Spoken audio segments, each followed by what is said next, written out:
Chapter 171. The War. Triage. While Mary and Remus sat on the cosy couch in the little Soho flat, curtains drawn over the dark windows, fireplace crackling, Sirius, Lily and James were in mortal peril. This passed for a normal Friday night in those days. By now everyone had developed a fatalistic attitude to life and a kind of gallows humour. "See you later," Sirius would say, leaving the house. "If I make it." "Meet you at home," James would tell Lily, "if it's still there." It helped everyone get through it at the time. After all, if you said the worst thing out loud, it couldn't hurt as much, could it? The thought tortured Remus for a long time after the war was over. They were only supposed to be on a routine patrol in Diagon Alley, which made Remus feel better because it was so close by. There were 3 of them, and they would be checking in with a senior order member at the start and finish, so it would have been business as usual. In fact, Mary was about to leave Remus and go home for the night, when there was a hammering on the door. They both jumped, and Mary let out a strange squeak of terror. Then the door began to open, and they both stood, wands raised, Remus covering as much of Mary as he could. "Help!" A muffled voice came, and Sirius and Lily pushed their way into the flat, James's limp form sagging between them, an arm over each of their shoulders. "Christ!" Remus started forward to help, and between them all they got him onto the couch. "What happened?" "Remus," Mary choked, her wand still raised, hand trembling. "The questions." "Right, fuck, His mind was racing. He couldn't stop staring at James's face, pallid and waxing, gleaming with sweat. He looked at Lily. "What did, who—" "Lily, who was your first kiss?" Mary stepped in quickly. "Dirk Cresswell," Lily said promptly. Sirius and Remus both gave her a funny look, but there was no time to make a fuss. "Sirius," Mary said, redirecting her wand. "Same question." "I dunno," Sirius said, exasperated, pulling away James's robes. There wasn't any blood, but James's eyes were closed, the lids deep purple. "One of you go and get McKinnon." "What do you mean you don't know?" Mary rounded on him. "Answer the bloody question, Black."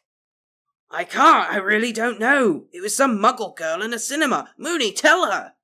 "He's telling the truth," Remus said, his throat dry. "He is. We got into a fight over it. I punched him." "Punched you back," Sirius muttered, scanning James with his wand. "Get Marlene, please." "I'll do it," Mary said, backing out of the room quickly. The door slammed, and they heard a crack as she disapparated from the landing. Lily came hurrying in from the bathroom, clutching a damp flannel. She knelt beside James and pressed it to his forehead. "Don't you dare, Potter," she whispered feverishly into his ear. "Don't you bloody dare." "What happened?" Remus grabbed Sirius's shoulder. "An attack?" "Yeah," Sirius nodded, sweating and shaking. Remus wished he could sit down, but he knew there was no point saying so. "Ambush. 6 Death Eaters. Someone must have known we'd be there. Someone must have told." "Sirius!" Lily shrieked. "Look!" She had loosened James's shirt and revealed long green-coloured streaks, like tree branches stretching out beneath his skin. His breathing was shallow. "Oh, fuck!" Sirius crumbled, falling to his knees beside Lily. "Did you hear what the curse was?" Lily shook her head, tears streaking down her face. James's breathing grew laboured, rasping in his throat, and he was as limp as a rag doll. Remus's heart began to rattle in his chest. His vision swam and his knees went weak. Not James. He was the very best of them. He was the one who had to make it, no matter what. How could there be a world without James Potter? You might as well picture a world without kindness, laughter, or mischief. "Fire whiskey," Remus said suddenly. "I've got a bottle somewhere." "Not now, Moony," Sirius snapped, his face jagged as a demon's. Remus recoiled, hurt. "I meant for Prongs. It might help the shock." "Try it," Lily wailed, lifting the cold flannel on James's forehead to feel his skin. Remus could tell from a metre away that he had a temperature. "Try anything." Remus ran, and while he was in the kitchen looking for a wooden spoon, he'd heard that metal was bad for someone having a fit. They could hurt their teeth. James wasn't seizing, but better to be safe. Mary returned with Marlene. The whole atmosphere changed. "Out of my way, please!" Marlene's crystal-clear voice rang out, its inherent common-sense authority restoring order at once. Relieved, Remus came through, clutching the fire whiskey. Lily was crying harder now, standing back to let Marlene work. Sirius had his arms round her, eyes never leaving James's face, which was starting to turn a deathly shade of grey. "Miles," Sirius said urgently. "Please, please." "I'm doing my best, Black," Marlene barked, turning to open her bag. Remus caught the flushed look of terror in her face, the shimmer of tears in her eyes. This was bad. It was as if they were all holding their breath. Mary was still in her coat, pressed against the door. "Is there someone else I can get?" she asked, her voice hoarse. "Tell me, I'll go anywhere." "I don't know," Marlene said, trembling. "There's no one safe at St. Mungo's, and I don't know if there's anyone else in the Order.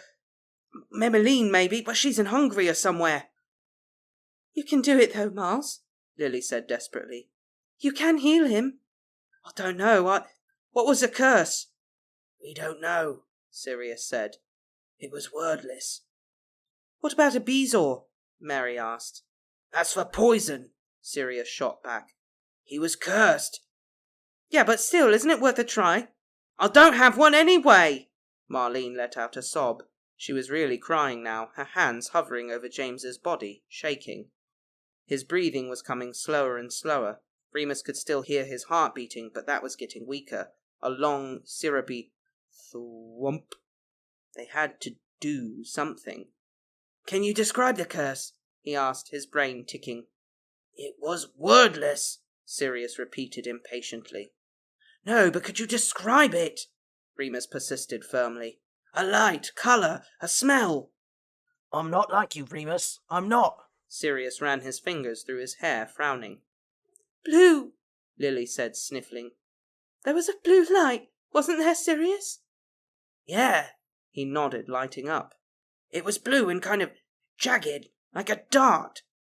"Yes." Lily wiped her eyes, looking at Remus as if he were her saviour. "It was like arrows being fired at us. Blue arrows." "Okay." Remus nodded, as if he knew exactly what he was doing. He'd never heard of a curse that did that. "Okay, so, blue, Remus!" Mary cried. "Blue! Isn't that explosive charms?"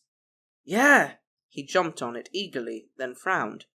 "But he hasn't—" He looked down at James. He was completely intact, just incredibly weak. "Maybe they combined it with something?" Lily said, straightening up, folding her arms across her body and putting on her war face. "Magical alchemy! You boys do that all the time." "Or it could have been a mistake," Sirius said, leaning in, his eyes finally focusing properly. "That happens all the time, too." "Yeah," Remus agreed. "The Death Eater might have just really wanted to use a lot of force that can come out explosive. Oh, did you have shield charms up?" "We did." Lily nodded, the lines in her forehead deepening. "But James, his had just dropped, just for a split second. He was trying to—" She looked down. "He was trying to protect me," Sirius said very low. "Last thing he did was disarm that fucking Crouch kid. He was about to get me with an unforgivable." Remus blinked with shock, and then shoved that feeling down as far as it would go, because he needed to deal with James now. "Okay," he swallowed. "Okay, so what if whoever hit James was just a bit slow? Tried to get through the shield charm just the second it went down?" "That makes sense," Lily said, her face bright with tears and sweat and hope. "That accounts for the short bursts." "Okay, great." Remus looked down at Marlene, who was staring at him, eyes as big as saucers. "What do I do, Remus?" she said, her voice very small, as if they were back at the library at Hogwarts and she didn't understand a transfiguration principle. How would that hit him?" Remus asked, agitated. He didn't know what to do. She was the one with 2 years training as a healer. "What would it do? Think." "I'm trying," Marlene said, still shaking. Remus wanted to take her by the shoulders and really shake her. She had to get herself together. This was James. He had a baby and a family, and Sirius needed him, and Remus needed him. They all did. Marlene just kept staring at them all, frozen. "Miles?" Mary came over quickly, squatting down next to her friend. She did take Marlene by the shoulders, but she didn't shake her. She hugged her and stroked her hair. "Sweetheart," she whispered into the silent room. "You can do this. You're the cleverest person I know. If anyone knows what to do, it's you. Okay?" Marlene shut her eyes for a moment and breathed in deeply. She opened them and nodded. "Right," she said, turning back to James. "It would have been hard, right in the chest. It would have... Yes, it does make sense." She began to mutter to herself and then moved her wand, a warm, soft lilac glow emanating from the point, pooling over James's prone body, sinking in slowly like foam. They all held their breath once more while Marlene worked. Sirius was holding Lily's hand, and Remus could see her knuckles turn white as she gripped him back. Mary stayed by Marlene's side, kneeling on the rug beside the couch, her head bent as if praying. Remus just clutched his bottle of whiskey and felt as though the world were falling out from under him. There was nothing to do but watch and wait, listen to Marlene's steady muttering, and try to keep perspective. The magic she was using had a sweet fresh scent, like cut grass or budding leaves. The smell of springtime, of regeneration. That was a good sign, Remus thought. He wished he'd learned more from the werewolves. Their healing techniques had been flawless. But maybe that only worked on other werewolves. James's breathing was getting steadier, his heart rate a bit stronger. Whoosh, whoosh.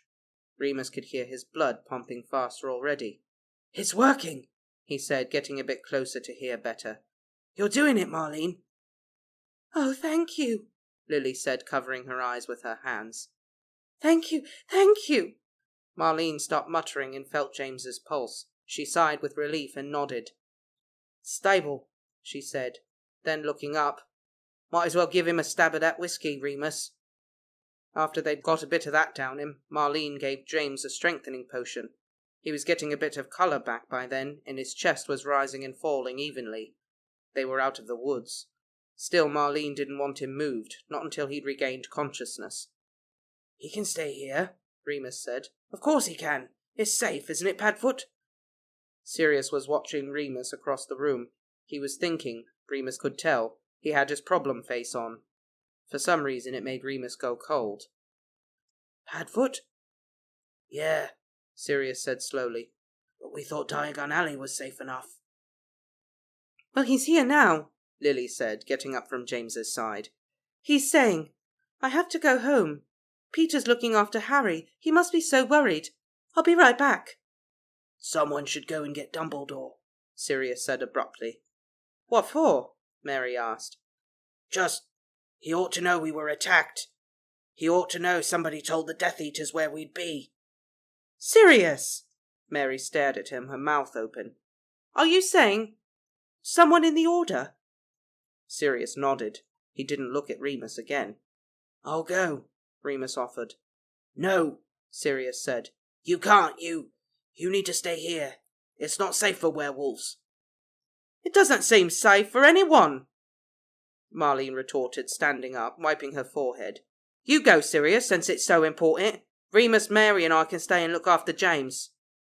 Sirius looked at James and then at Remus. Not his face, though, just his general direction. "Okay," he said. "I'll be really quick," and headed out of the door. The three women looked at Remus awkwardly. Lily came over to squeeze his shoulder and said gently, "He's just upset, love. He blames himself for what happened. James was trying to save him when he got hit. Don't take it personally, all right?" "I know." Remus raised his chin manfully, squashing down all the bitter, rotten emotions. "It's fine. We're all in shock. It's fine." "I've got to go," Lily said again. "Harry." "I'll come with you," Mary said. "We should go everywhere in pairs. That's what Moody would say." They both left, and Remus tried not to think about the fact that Sirius had vanished into the night completely alone. Marlene had collected herself by now and was bustling about, making James comfortable. "I should have told Lily to bring him some pyjamas. Maybe she will anyway," she said. "Have you got a pillow and some blankets for him, Remus?" "Yeah, of course." Remus nodded, hurrying to the bedroom, coming back with 5 blankets and 2 pillows. They were the only 2 pillows they had, actually. He'd taken them right off the bed. Marlene was checking James's pulse again when he came back. "Is he okay?" "Yes," Marlene nodded. "Still steady. I was just checking." They made up a bed on the couch for him. Remus took his shoes off, but they decided to wait until Lily was back to undress him. He looked as though he was just sleeping. Remus smiled. I've never heard James be so quiet for so long, he commented, hoping to lighten the mood a bit. Ha! Marlene said, then burst into tears again. Hey! Remus pulled her to him. It's over now. Please don't cry. I'm sorry. I'm just so scared, Marlene sobbed, choking on every breath. I'll let everyone down. No, you didn't. Remus felt horrible guilt for shouting at her. You did an amazing job. Only because you lot helped. Well, obviously. He kissed the top of her head. That's what friends are for. Lily and Mary returned first, Lily cradling Harry in her arms, who was sleeping mercifully. She went straight to James's side once more. I brought some of Effie's potions, she said, harried. Have a look, Marlene, there might be something useful. I don't want to dose him up too much, Marlene said carefully. Rest and observation is the best thing right now, I promise. She'd washed her face and had a nip of whiskey, and was considerably calmer now. Did you see Wormtail? Remus asked. Yeah, Mary said, taking Harry from Lily so she could focus on James. He was really upset. He wanted to go home and check on his mum. Can't blame him. No, of course, Remus agreed. He'd want his mother too if he had one. He made a strong pot of tea and everyone took a cup, but no one drank any. Marlene and Lily poured over James, undressing him and tucking him into bed, plumping up his pillow, while Mary gently rocked Harry in her arms. Remus watched the three of them, like saintly maidens in a church altarpiece, and felt completely useless. Could we move him to the bed? He said, annoyed he'd only just thought of it. Then you can sleep next to him, Lily. Better not for now, Marlene advised. Right, I'll make you up a bed here. He tried to remember some transfiguration charms, though conjuring furniture was something Sirius was better at. Don't worry, Remus, I'm not going to sleep, Lily smiled tiredly.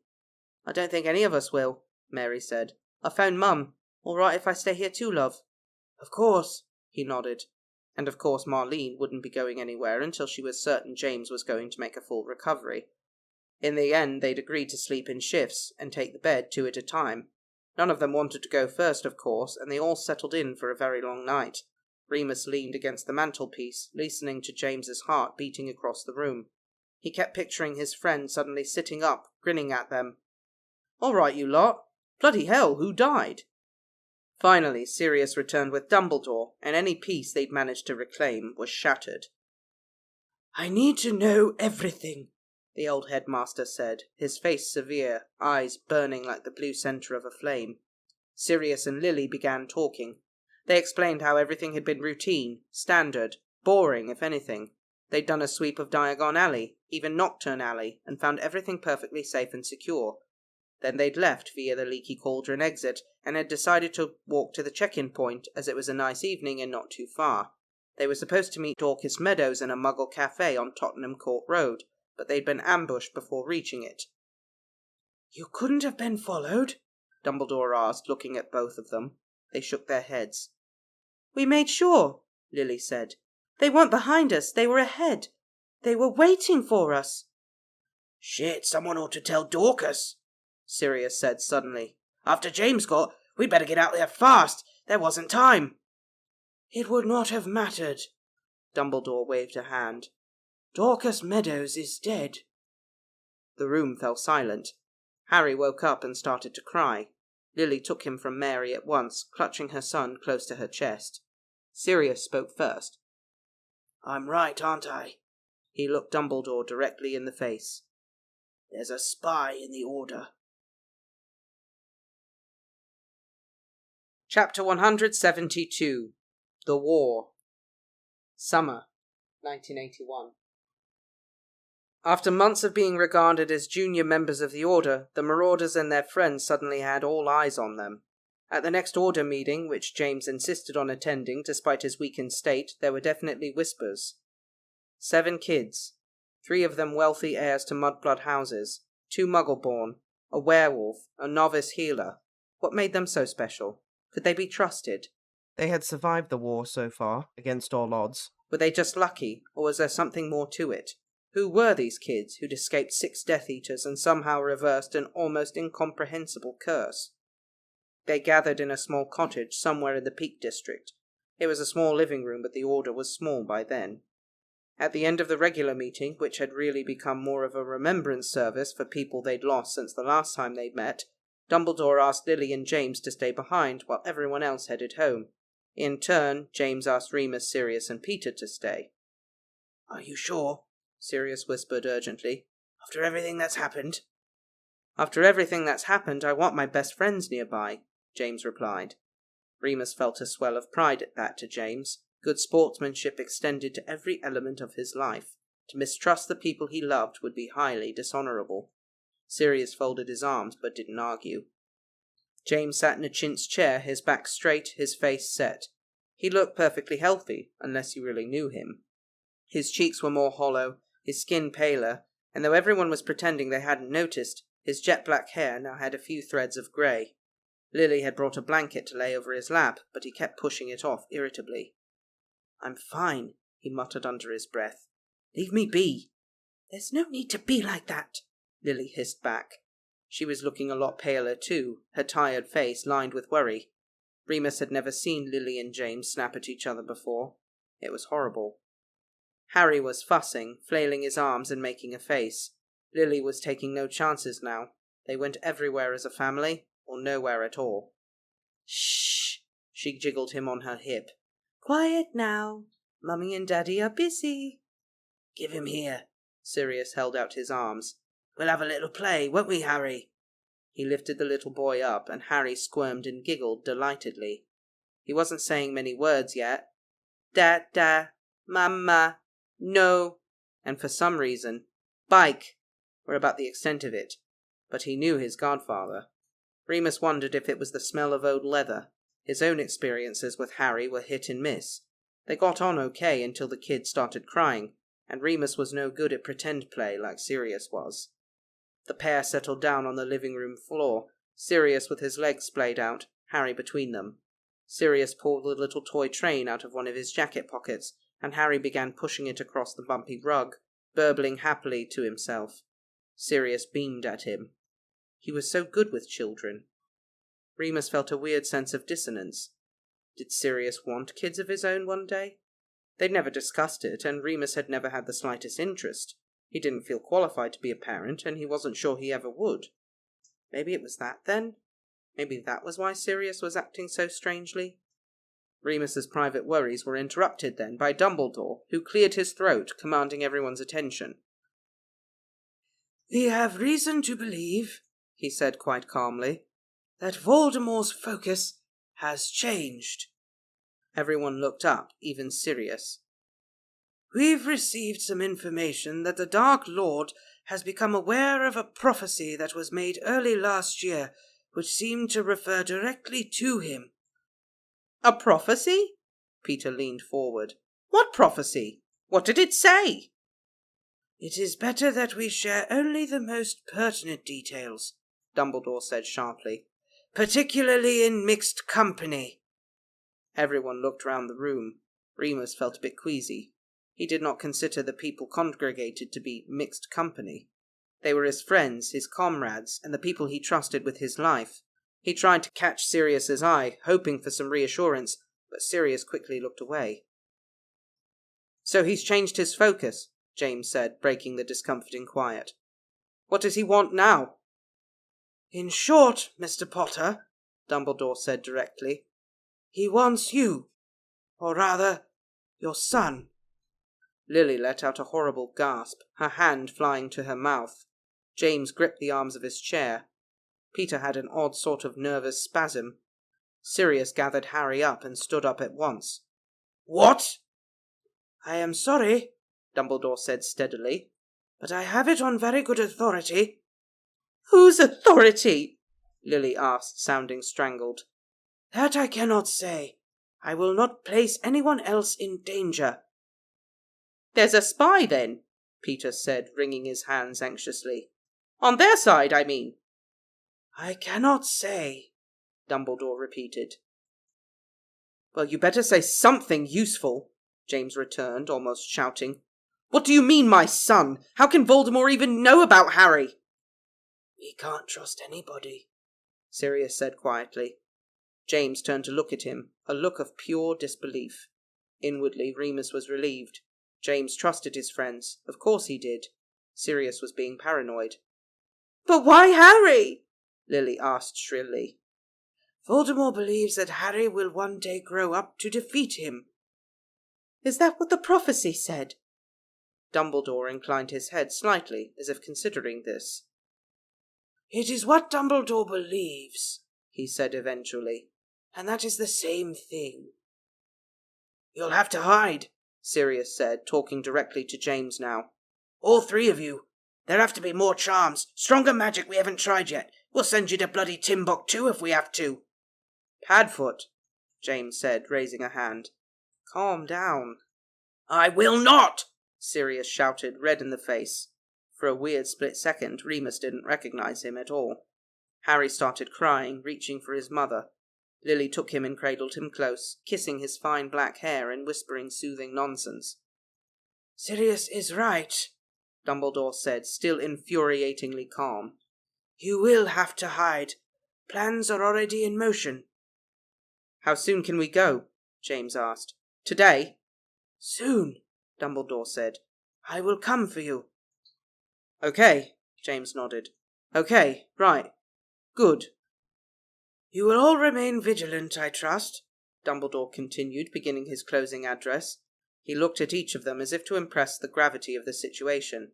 When he met Remus's eyes, Remus made sure to stare back, and tried to transmit an aura of reliability and strength. Dumbledore gave the briefest of nods before moving on to Peter. "And none of you will share this information with anyone outside of this room." They all nodded. Remus's head was spinning. If Lily and James went into hiding, what did that mean? Would they be stuck in Moody's cellar like he'd been? He'd dearly hope not. He wouldn't wish that on anybody, least of all his best friends and their baby. Once Dumbledore had left, they walked out of the cottage into the thick amber evening sunlight and looked at each other again. Harry had fallen asleep by now, nestled in Lily's robes, one chubby hand fisting her long red plait. "You'd all better come over for dinner," James said with a strange smile. "Just in case we don't get another chance." A lump developed in Remus's throat and lodged there for the rest of the night. Still, they had a nice time.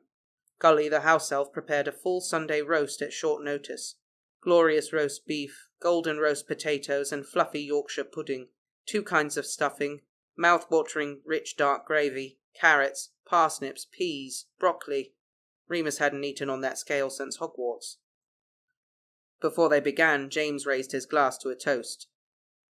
"To our friends," he said, shooting a slightly pointed glance at Sirius, "who've always been there for us, through thick and thin.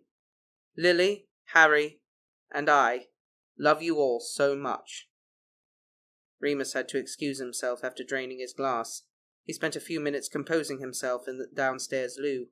When he came out and returned to the table, Sirius was watching him again, his eyes narrow, his mouth an inscrutable straight line. Wednesday, 10th of June, 1981. 2 days later, Sirius disappeared in the night. He must have crept away deliberately, because Remus didn't even realize until he woke up the next morning and rolled over to a cold, empty pillow. He sat up, confused. "Sirius?" He called to the rest of the flat. It was empty. He got up and went to the living room and checked the kitchen. Sometimes they left each other notes. There was nothing. But Sirius's shoes were gone, and the keys to the bike, so he must have left of his own free will at least. Remus sat at the kitchen table and waited, chain-smoking. He wanted to contact someone, but there wasn't anyone he was sure he could trust. Sirius's conspiracy theorizing was starting to get to him. Finally, the front door clicked open, and Sirius's familiar footfall could be heard entering the flat. Remus almost got up and ran to meet him, but he'd been treating Sirius with kid gloves ever since James's attack. "Moony?" "In here." "Oh, hello." Sirius stood in the kitchen doorway. He looked flushed. He must have been on the bike. "All right?" "Where have you been? I was worried." "Sorry." He pulled a face and came to sit down at the table, too. Remus watched him. He seemed happy. His hair smelled like the countryside, and he was sweating a bit through his black t-shirt. It was gearing up to be a very warm summer. He picked up the cigarette packet, took one out with his teeth, and snapped his fingers to light it. Remus waited patiently. It happened, Sirius said, finally, his face shining strangely, pearlescent in the weak light of morning. They're hidden. Lily and James? Remus squinted, scratching his head. How? Dumbledore sorted it all. Why didn't you take me with you? Remus wanted to ask, before scolding himself for having such a selfish thought. That wasn't the important bit. Is it safe? I gave James a whole scroll of security charms to use. Did he? They won't need any of that. Sirius waved a hand. He seemed weirdly triumphant, as if he'd just bested Remus at a game of chess. Dumbledore came up with something better. What? The Fidelius charm. Remus frowned. He vaguely remembered having read about that. Something to do with implanting a secret into another person. It was powerful stuff, he knew that much. No one would be able to break it, except the secret keeper themselves. Well, that'll do it, I suppose, he said. But wouldn't they need someone to put the secret in? Is it Dumbledore? He volunteered, Sirius said. But in the end we thought it was better if it was one of us. One of us? It dawned on Remus all of a sudden, as if Sirius had dumped a bucket of ice over his head. No, Remus said, shaking his head. Sirius was staring at him intensely, his eyes dark blue and more serious than they ever had been. Remus wanted to hit him, shake him, wring his neck, anything to get some sense in his stupid, thick skull. No, he said again. It's too dangerous. Moony, Sirius started. Don't you Moony me, Remus said sharply, standing up. He had to pace, had to move, just to keep up with his thoughts.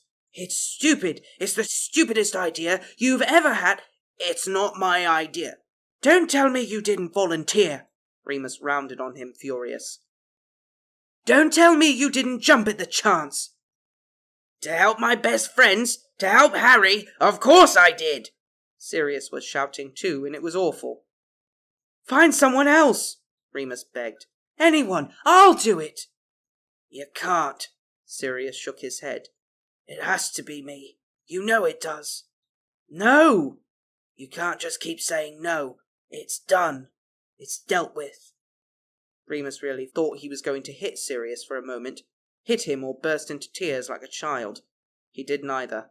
He sat down hard and covered his face with his hands. You bastard, he muttered. It's going to be okay, I've made sure, Sirius said, reaching out to him. Remus batted his hand away. You just did it, without even telling me. I'm telling you now. Remus glared at him. He was going to say something he regretted in a minute. If he didn't leave, he was going to say something he could never take back. He swallowed his rage, stood up, and walked out of the flat. Friday, 24th of July, 1981. So it was done. After that argument, everything happened very quickly. There were no goodbyes. Lily, James, and Harry simply vanished without a trace. Remus knew better than to ask where they were. He wanted them to be safe, after all, and he wanted Sirius to be safe. The Order was told that the Potters had gone into hiding, that Voldemort was after them because of Lily's blood status and her marriage to James. It's awful not trusting anyone, isn't it? Peter said as they left that meeting. Yeah, Remus agreed glumly. It's necessary, Sirius said. And if I knew who the spy was, I'd kill them myself. I wouldn't even need magic. Peter and Remus stared at him, shocked. Sirius, Remus said, putting a hand on his shoulder. We can't start acting like Death Eaters. James doesn't want his child to be murdered by a lunatic on a power trip, Sirius ranted, jerking away from Remus's touch. You've gone soft, Moony. If I have, Remus thought to himself, it's because of you. No one fell in love with a hard heart. He'd learned that lesson more than once. Still, as dreadfully as Sirius was acting, Remus was inclined to make some allowances. It was a very difficult time, the darkest point in the war, and everyone was handling the pressure differently. Peter and Marlene threw themselves into work. They were rarely seen not rushing to one place or another. Mary seemed to withdraw into the Muggle world more. She was always around when you needed her, but her mind often seemed to be in two places. Remus had his drinking and his self-pity, so if Sirius wanted to be the angry one for a bit, fine.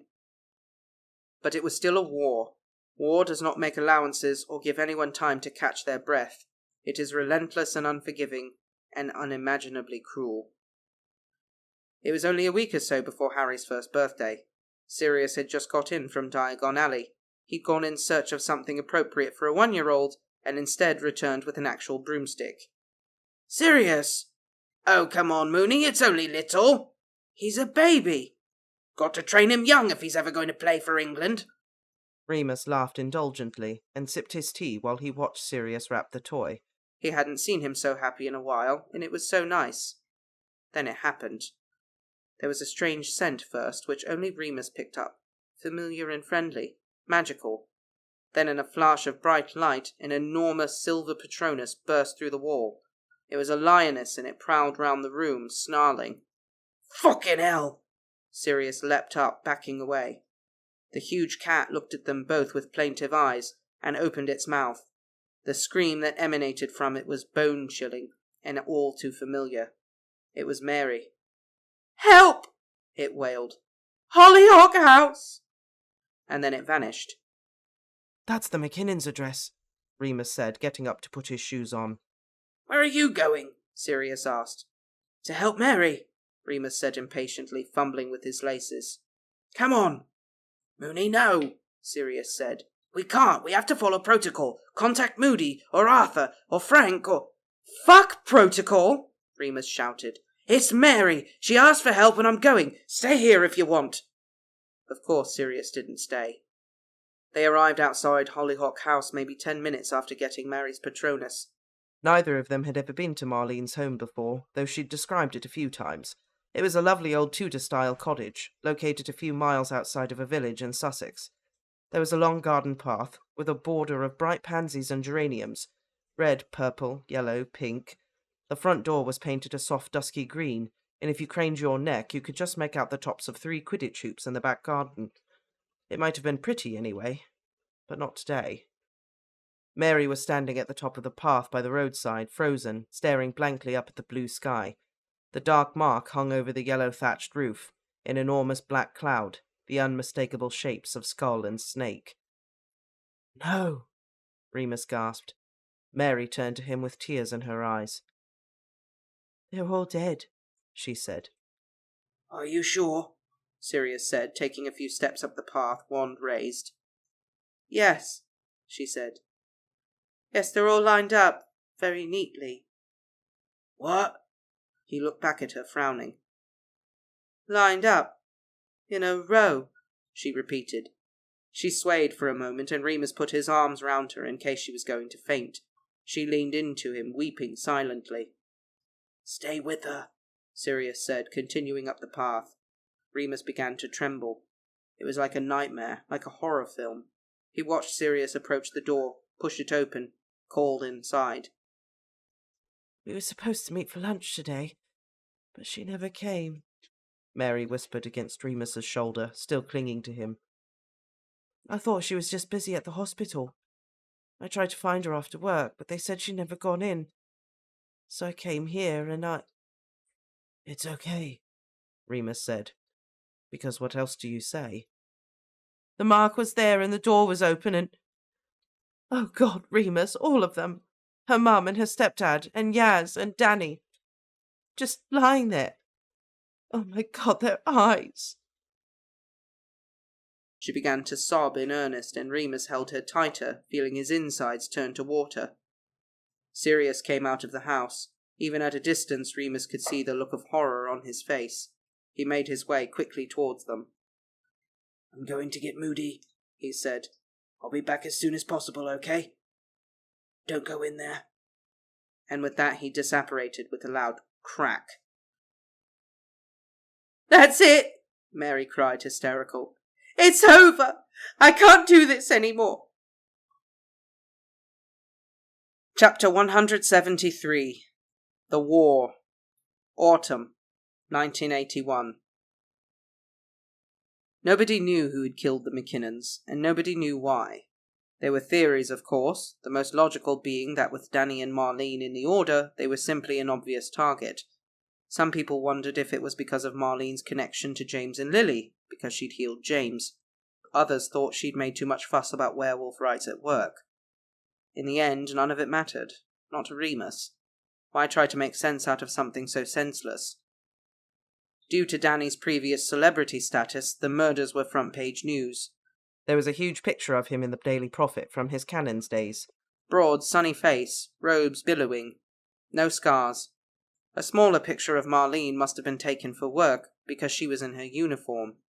Promising healer Mylene McKinnon, according to the misspelt caption. Yasmin wasn't mentioned at all, though Sirius told Remus they were found lying beside each other, and their fingers were still touching. "Remember in 3rd year," Sirius said in the days that followed, "we all thought you two fancied each other." "Yeah," Remus replied in a monotone. "She was a better beater than me. Wish I'd told her." "She knew," Remus said with a sad smirk.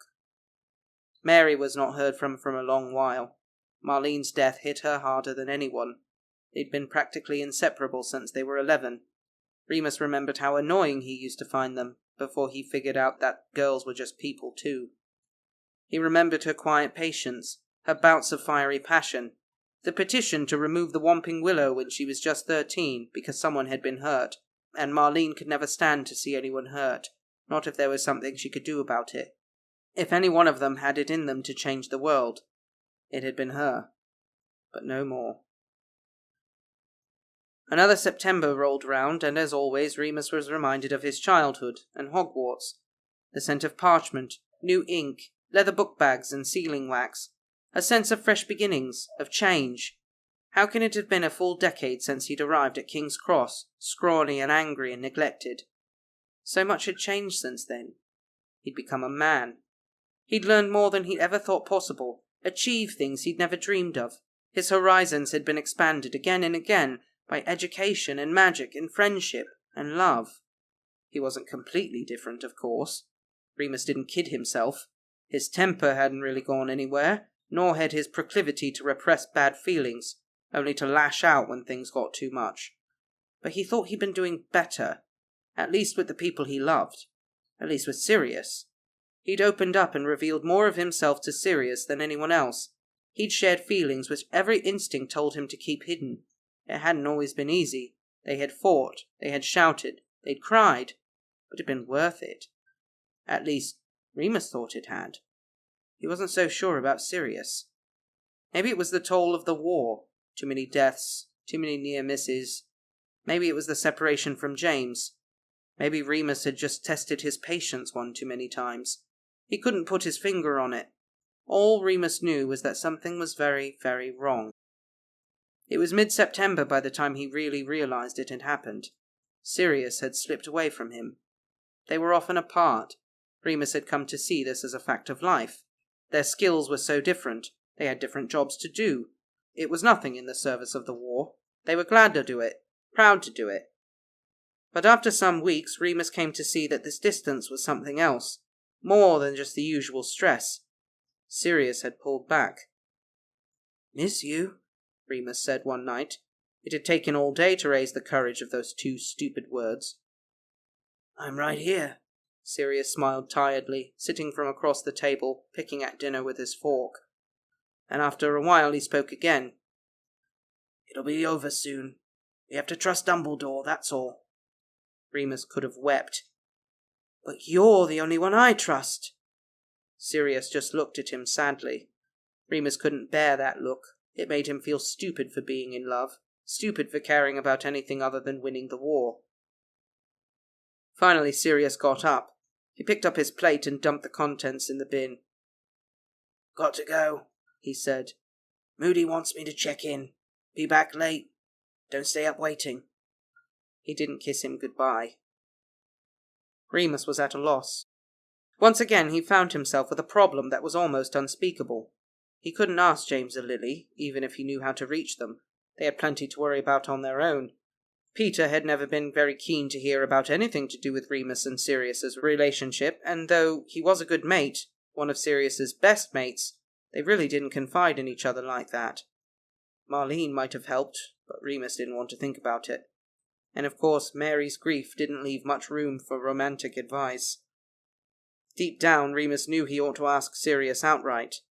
Except he was terrified of the answer. He was terrified that it wasn't about the war, or James, or growing up. He was terrified that the problem was him. What if Sirius had just fallen out of love? The anxiety worried away at Remus as the nights drew in and the days grew colder. It all seemed to make a horrible kind of sense. The distance, the unwillingness to talk, the lack of affection, their non-existent sex life, and that look. The look Sirius kept levelling at him, as if Remus was a stranger. It was intolerable. Remus didn't know if he could cope with another loss. So, in early October, when Moody had an assignment for him, Remus was hopeful. Mad-Eye took him aside at the end of an order meeting. "We've had eyes on the pack," he grunted. "Greyback? Don't think so. The insurgents, we reckon. They're hiding out in a forest in Germany." "Oh," Remus said, surprised. Was it Castor? "Have they attacked someone?" "No. Been keeping their heads down by the looks of things." "That's good, isn't it?" Remus said. "We ought to just leave them alone." "Trust me, lad, I'd prefer to," Moody replied with a wry smile. "But desperate times call for desperate measures. We're sending you out." "To do what? They left Greyback. They left Voldemort. Wasn't that the plan?" "It was. 2 years ago. We've lost a lot of good people since then. Notice how cozy these meetings are getting?" It was true. The first order meeting Remus had attended had been overwhelming. The room was packed with witches and wizards ready to fight, to take on the Death Eaters. But now there were too many missing faces. The McKinnons and the Potters, the Pruitts, old Darius Barebones, Dorcas, Caradoc Dearborn, Benji Fenwick, Ferox. So, Remus thought hard. Now you want to recruit the werewolves. Bingo. After years of legislating against them, after forcing them out of their jobs, out of their homes. Remus knew he was being rude. No one spoke to Alistair Moody like that, but he was too tired and too battle-weary to care. Moody didn't seem fazed. Remus supposed he got a lot worse abuse from much scarier wizards. "We know it's a big ask, but as I said, desperate times." "And is there anything I can offer them in return for, their lives?" "Voldemort's worse," Moody returned. "Whatever their lives are now, Voldemort will only make them worse." Remus sighed heavily. "Fine." He was ready to go anyway. He was ready for a change, ready to get out of London, out of his miserable life, and back to being useful. He even entertained the idea that a long absence might help the serious situation. Didn't absence make the heart grow fonder? It might be a relief, some breathing space, some time to think. He tested this theory in his last conversation with Sirius. "You'll be glad to have a few weeks off, eh?" He smiled, which took every bit of his strength. Sirius frowned, looking up from some blueprints he'd been scanning. He looked annoyed at the interruption, and Remus felt a horrible tearing inside his chest. "What did you say?" "I said you'll be glad to be rid of me for a bit," Remus continued bravely. "Have me out of the way." "Why would you say it like that?" Sirius stared at him blankly. "Like what? I just meant, you can have some time to think." "There's no time to think. Not until the war's over," Sirius snapped, returning to his blueprints. "It'll be the same whether you're here or not." That was all Remus could take. He picked up his wand and a packet of cigarettes, and left for Germany with only the briefest of goodbyes, as if he was only popping to the shops. He fumed as he walked to the Portkey location. That prick. Give him 2 weeks on his own, then he'd see. Then he'd realize what a dickhead he was being. Remus would come back, fresh and wild from the forests, and Sirius would be so sorry, so affectionate, and there would be time to talk and mend, and fall in love again. That was all they needed. A bit more time. Tuesday, 13th of October, 1981. Remus was right, too, at least for himself. He did feel much better once he'd left the country. It was so much easier not to think about Sirius, or anything at all in the wizarding world, while he was hidden away in the velvety depths of the Black Forest. He chose to arrive the afternoon before the full moon, best to approach the pack as a wolf. The transformation was quick.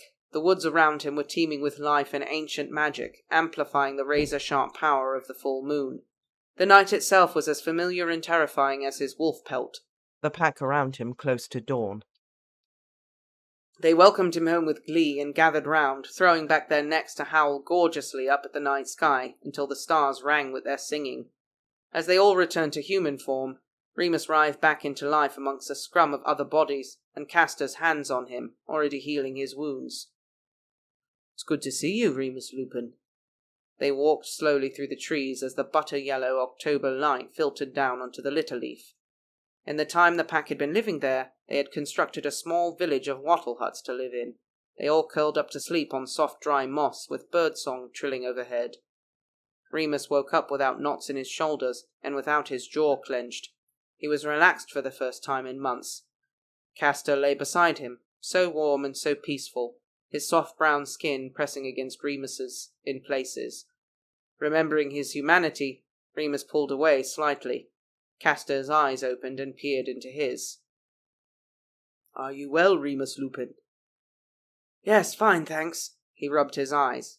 Castor kept watching him. "You are suffering," he said. A statement, not a question. "I've lost some people," Remus said. "We're losing the war." "Yes," Castor agreed. "And you have come to ask for our help, is that not so, Remus Lupin?" "I know it is not a small thing." "We will stay here. This is our home." "You understand I wouldn't ask unless the situation was desperate. You understand? Voldemort won't spare werewolves either." "We do," Castor said simply. "And we are agreed. We will stay here. We will hide. We are good at it." "I found you?" "Yes, Remus Lupin. You will always be welcome." Remus sat up and reached for the wolfskin cloak at his feet, covering himself with it. "Well, that's that then," he said. "I'd better get back." Castor reached up and placed a hand on his arm. "Stay a while, Remus Lupin. We have so much to show you. Perhaps then you will see." So Remus stayed. He thought that if he spent a bit of time with them as before, he might be able to talk to them, change somebody's mind. Most of them had visiting family back in the UK. He had to be able to appeal to them, surely. He couldn't go back to the Order without trying. Everyone else was giving their whole selves to the fight, and this was, after all, his purpose. If he couldn't be a decent emissary to the werewolves, then what good was he at all? Still, it wasn't a difficult decision to make. It was no great sacrifice. He had nothing to go back to except a very difficult conversation with Sirius. And he did talk to them. Over the 3 weeks Remus spent with the werewolves in October of 1981, he spoke to each and every one of them. He reasoned, he sermonized, he ranted. But it was no use at all. They were all happy. Not in a mad, deluded, everything is perfect way, as some of the Greyback followers had been, but in a practical, empowered way. They saw a future for themselves. They saw a way to live a life free from cruelty or intervention. It wasn't for everyone. It definitely wasn't for Remus, but he couldn't deny that they were making it work. In fact, as time went on, Remus lost track of who was doing the persuading. Everyone was so keen to take him hunting, show him how to weave wood, or cast protective spells which made them almost invisible to humans. He was never hungry or cold or in fear of his life. "Do you see now?" Castor asked one evening as Halloween approached. "Yes, I see," Remus replied, staring up at the thatched ceiling. "You'd all rather hide, like cowards." "You do not believe that, Remus Lupin," Castor smirked, settling down to sleep. He occasionally demonstrated actual emotion, now that he and Remus were so close. Remus had elected to keep sharing a hut with him. He didn't like sleeping alone, and it wasn't as if anything was going on, it just made sense. He had to stay close to the leader. It's what anyone would do. And yes, it was an intense relationship, but that simply didn't mean it was anything to do with sex. That's simply how things were with the werewolves. Everything was motivated by scent and instinct in the phases of the moon. Still, Remus knew how it would look. He didn't kid himself that Sirius was going to suddenly have a change of heart and come racing desperately to Germany to find him, but Remus knew that it was pretty wrong, even without a chance of getting caught. It was pathetic, too. He scolded himself about it through the long dark nights. You're a ridiculous excuse for a man. A few weeks feeling ignored and you're cozying up to the next good-looking bloke who shows you any interest, and you haven't even got the balls to do anything about it. In the end, it was his desire for Castor that told him he needed to leave, and his love for Sirius. Remus had done some very drastic and very stupid things in his life, but he was not going to run away to live in a forest just to escape talking to the love of his life. He would go home, and he would force himself to confront it. He would do everything he could to keep Sirius, because deep down, he knew it was the only thing that mattered. 2nd of November, 1981. The portkey had closed, and Remus couldn't get in touch with anyone. He had to get himself back to Britain alone, apparating part of the way, hitching lifts the rest. By the time Remus had staggered his way into London, he hadn't even the energy to apparate. He got a bus instead, and fell asleep halfway to Leicester Square. He got off and stopped at his usual corner shop for a pouch of tobacco. He bought 2 Mars bars as well. If Sirius was in, he could have one. If not, then tough luck, Remus would scoff them both. As he unlocked his front door, he could hear the phone ringing. It took him a few moments to get in. The wooden frame had swollen with the rainfall, and the door got gummed up sometimes. But when he got in, it was still ringing. Must be urgent, he thought absent-mindedly. He shouted, "Padfoot, you in?" as he crossed the room, then lifted the receiver. "Hello?" Hello, Remus? Is that you? Mary? Aye, I just got back. Where the hell is everybody?" There was a strange silence on the end of the phone, and a horrible static prickle ran down his spine. "Mary?" "You haven't heard." "Jesus Christ, Mary, what?" "Remus, something awful has happened." She started explaining, and Remus fell to his knees as the whole world began to fall apart. Chapter 174. Armistice. James died first. Remus ought to have expected that. He would have been waiting right at the front door, or it would never even cross his mind to hide or run. Then Lily, standing in front of her son. Remus pictured her defiant face, her hands gripping the sides of the cot, her green eyes blazing. She would have met her death with her eyes wide open, that was certain. And then Peter next. Oh, Peter the idiot, the brave, ridiculous idiot. He must have heard about James and Lily. He must have known at once who was to blame. And after all those years in James and Sirius's shadow, Peter's first instinct had been to face Black himself. He'd inadvertently let Aurors write to Sirius, so his brutal death hadn't been completely in vain. Write to Sirius. And there was the block. Like a curtain falling across the screen, Remus's mind wouldn't touch Sirius. He couldn't get there. He couldn't picture any of it. He supposed that this was his brain's way of protecting him. It hurt enough just knowing the bare facts. Mary came over as soon as she'd hung up the phone. She was the only person he could have tolerated anyway, and God, she was so strong. He lay his head on her lap, and she stroked his hair like a mother. "Sirius!" he wept over and over, clinging to his shirt. "Sirius!" "I know," she whispered back, tears streaming down her cheeks, dripping into his hair. I know. She'd brought a sleeping draught with her, and Remus drank it down greedily, eager for escape. While he slept, Mary packed up all of Sirius's things, all of his clothes, his records, his books. When Remus got up, the flat seemed almost empty. "I had Darren move 'em down to the garage," she explained. "You don't need to touch any of it until you're ready. The bike's gone. I don't know where." "He must have taken it," Remus said, feeling numb. He was already wondering how much alcohol he had in the flat, and whether or not he ought to wait for Mary to leave before he started working his way through it. "Remus, I have to go now," she said gently, standing up, hugging herself. She looked small. Mary had always been a larger-than-life sort of girl, but Remus realized that she could barely be 5'5". "Yes, of course," he murmured. There was definitely some gin under the sink in the kitchen. "I'll be gone for a while," she said. "I'm going Darren's taking me to Jamaica to stay with family. I need some time away. I don't know when I'll be back. Oh. He looked her in the eye properly. She wasn't wearing any makeup. He hadn't even seen Mary without eyeliner and lipstick since she was 12. Can someone stop by to see you? I don't mind making a phone call for you. I'm fine, he said. Don't worry about me. But I will, she said, smiling half-heartedly. Are you sure I can't contact anyone? There's no one, he said. I've got no one. Perhaps speak to Moody or Arthur? Yeah, good idea. Remus nodded. He didn't want to talk to anyone, but he didn't want her to worry. Do you know, what are we supposed to do now? I don't know.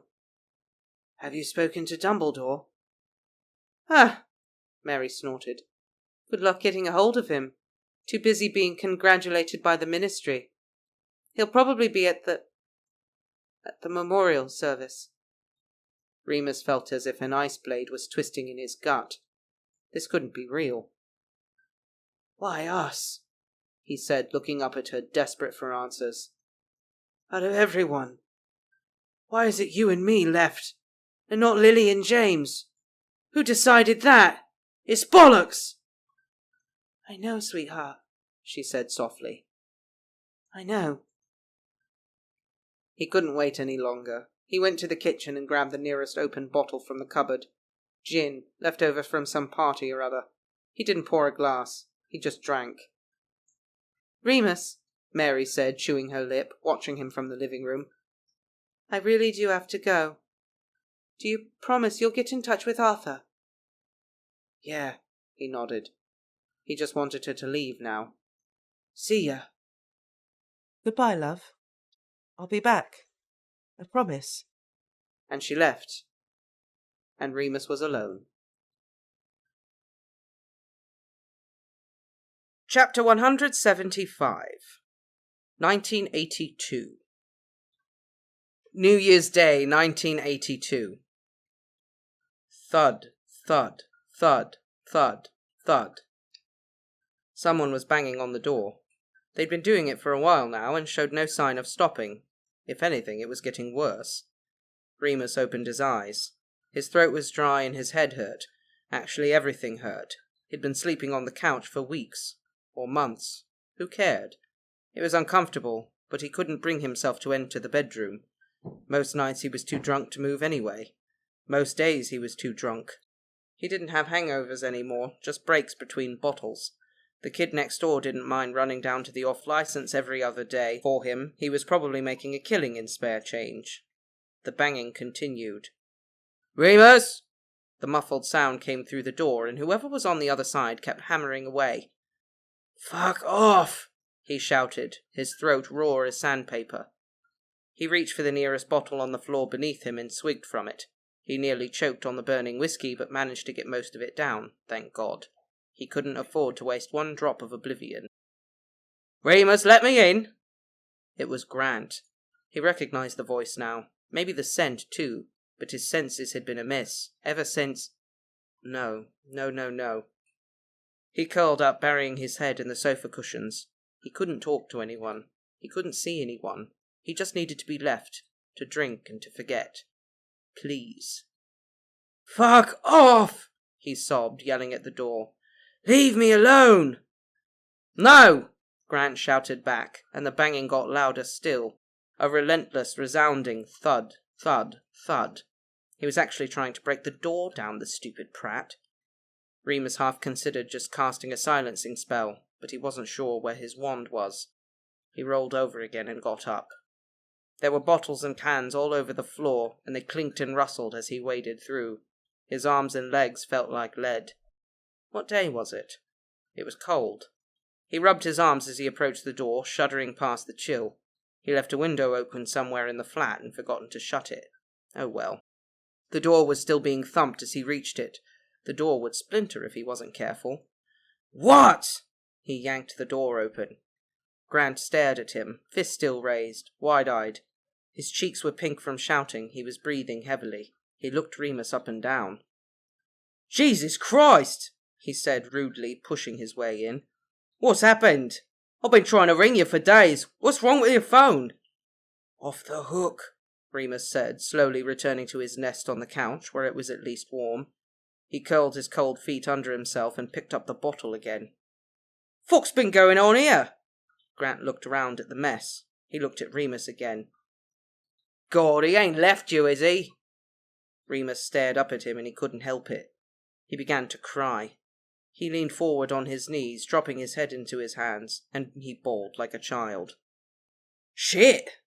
Grant hurried over to sit next to him, not minding the empty cans, the smelly cushions and blankets. "Me and my big mouth! I'm sorry, I didn't mean—" He pulled Remus to him without a thought, and it must have been awful, because Remus knew he hadn't washed in ages. All he'd done was drink and cry for days and days and days. But Grant held him fast. "They're all gone," Remus said when he could speak. "I'm alone." "Bollocks," said Grant. "You're not alone." Remus cried even harder. Not a single day went by, and not one day would ever go by, for many years, that he did not think of Sirius and suffer. It was an abstract and cruel torture, and Remus resigned himself to a life of utter misery. Everywhere he looked he was haunted by thoughts and memories of his friends, of the things they could never do, and the things he had not done in time. He had attended the funeral, a joint one for Lily and James, followed by a memorial for Peter. Remus sat at the back and left before the wake, in case anyone tried to speak to him. He was terrified that someone might ask him about Sirius, ask him what he knew, or tell him something he didn't want to know. So Remus did not stay to reminisce or celebrate his friends' lives. Honestly, what a despicable idea. He went home alone and got drunk. He got drunk every day for weeks. He stayed at the flat in Soho. He had no choice in the matter. No money, no family, no friends. The Order disbanded, and those who still had lives worth living didn't want to know him. He couldn't find any work in the wizarding world, and, never having felt at home in it anyway, chose to withdraw. After learning about the fate of the Longbottoms in the Daily Prophet, he stopped reading the papers. He did not reconnect to the Flu network. He did not use magic at all unless he really had to. He never went to Diagon Alley and, for all intents and purposes, lived as a muggle. Mary sent postcards from Jamaica, from Trinidad, from St. Lucia. She seemed to have family all over the Caribbean. She kept saying sorry. Remus didn't know what for. They'd both lost the same things. At least she cared enough to get in touch. Dumbledore did actually try to contact him a few times, but Remus deliberately made himself difficult to reach. He was furious at the old man, who, as far as Remus was concerned, had never lifted a finger to help, who had thrust them all into war, young as they were, and stupid as they were, and who watched them die one by one without so much as blinking. Even the baby Harry was quickly tided away into some anonymous corner of Surrey. The Marauders might have never existed at all. Better that they hadn't. For a while, Remus wondered when it would end. After long enough, he realized it never would, and so just tried to dull the pain. It might have been selfish, but what else was left but to be selfish? He'd sacrificed plenty. When the first full moon came, the November after the grisly Halloween, Remus was forced to leave the flat. He apparated back to the forest he'd stayed in with Greyback back in '79. It was better than a cell. He wouldn't be locked up. He wouldn't allow it. So he left, transformed, and he wandered in the woods alone, howling and hunting and snarling. The first time was a relief, but the wolf was lonely. The second time he went to the Black Forest. He didn't intend to live amongst the werewolves. He just used them as an escape route. They knew little of the war, except it was over. The first time, Castor sensed Remus's pain at once. They didn't speak of it, because there was no need. They simply transformed and dealt with it as wolves. Remus decided that whatever happened when they were not human didn't count, as long as they didn't hurt anyone. It was freeing, and the only relief Remus knew in those darkest months after his loss. In the mornings after the moon, Remus would stay a little longer each time, just to be near them. With nothing left to lose, he gave up any pretense of superiority when it came to the pack, and in time, Castor finally got what he wanted. Remus couldn't deny his attraction to Castor much longer, and after all, who did he need to be loyal to?